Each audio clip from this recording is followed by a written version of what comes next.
আপনি কি জানেন ১৭৭৬ সালে ব্রিটিশদের তাড়িয়ে মার্কিন যুক্তরাষ্ট্রের স্বাধীনতা অর্জনের পর থেকে তাদের রাজধানী ওয়াশিংটন ডিসি মাত্র একবার কোনো শত্রু দেশ দখল করতে সক্ষম হয়েছিল? সালটা ছিল ১৮১২। আটলান্টিক মহাসাগরের বুকে কোনো প্রকার ওয়ার্নিং ছাড়াই হঠাৎ করে একদিন যুক্তরাষ্ট্রের বাণিজ্য জাহাজের বহরে আক্রমণ করে বসে ব্রিটিশ নৌবাহিনী। জাহাজগুলো ধ্বংস করে দিয়ে নাবিকদের বন্দী করে নিয়ে যায় তারা। এর জবাবে মার্কিন যুক্তরাষ্ট্র গ্রেট ব্রিটেনের বিরুদ্ধে যুদ্ধ ঘোষণা করে। ১৮১২ থেকে ১৮১৫ সালে চলা এই যুদ্ধে অবশেষে কেউই জয়লাভ করতে পারেনি।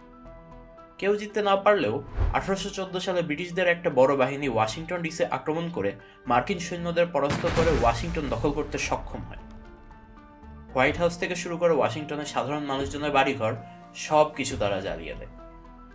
কিন্তু তীব্র পাল্টা আক্রমণ, কিছু দুর্ঘটনা আর প্রবল প্রাকৃতিক দুর্যোগের মুখে মাত্র ২৬ ঘন্টার মাথায় ব্রিটিশ সৈন্যরা ওয়াশিংটন ডিসি থেকে পালিয়ে যেতে বাধ্য হয়।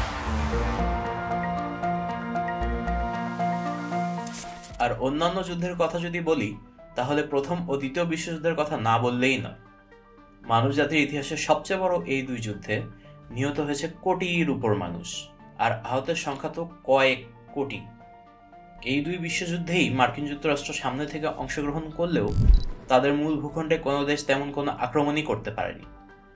তৎকালীন জাপানিজ সাম্রাজ্য যুক্তরাষ্ট্রের পার্ল হারবারে শক্ত আক্রমণ চালাতে সক্ষম হলেও এই পার্ল হারবারের দূরত্ব যুক্তরাষ্ট্রের মূল ভূখণ্ড থেকে প্রায় ২,০০০ মাইল।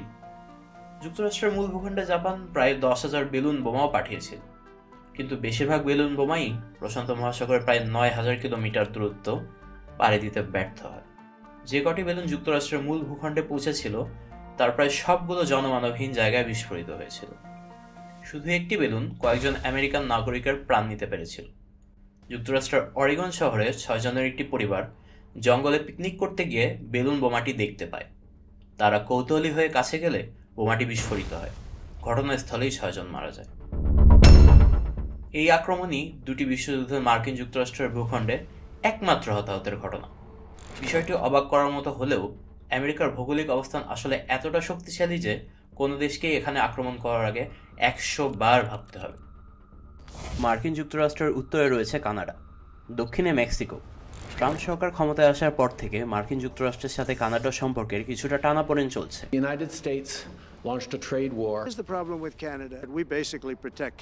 কিন্তু ইতিহাস থেকে আমরা ভালোভাবেই জানি, মাঝে মাঝে একটু মনোমালিন্য হলেও মার্কিন যুক্তরাষ্ট্র আর কানাডা সবসময়ই কাছের বন্ধু। আর বন্ধুত্ব না রেখেই বা কানাডার উপায় কি? গ্লোবাল পাওয়ার ইন্ডেক্সে মার্কিন যুক্তরাষ্ট্রের অবস্থান প্রথম, আর কানাডার অবস্থান ২৮তম। মার্কিন যুক্তরাষ্ট্রের মোট সৈন্য সংখ্যা যেখানে ১১ লক্ষ, সেখানে কানাডার সৈন্য সংখ্যা মাত্র ৬৮,০০০। আর গ্লোবাল পাওয়ার ইন্ডেক্সের ৩২তম অবস্থানে থাকা মেক্সিকোর অবস্থা তো আরও শোচনীয়। এবার আসা যাক মার্কিন যুক্তরাষ্ট্রের পূর্বে এবং পশ্চিমে। যুক্তরাষ্ট্রের পশ্চিমে রয়েছে পৃথিবীর সবচেয়ে বড় সাগর, প্রশান্ত মহাসাগর।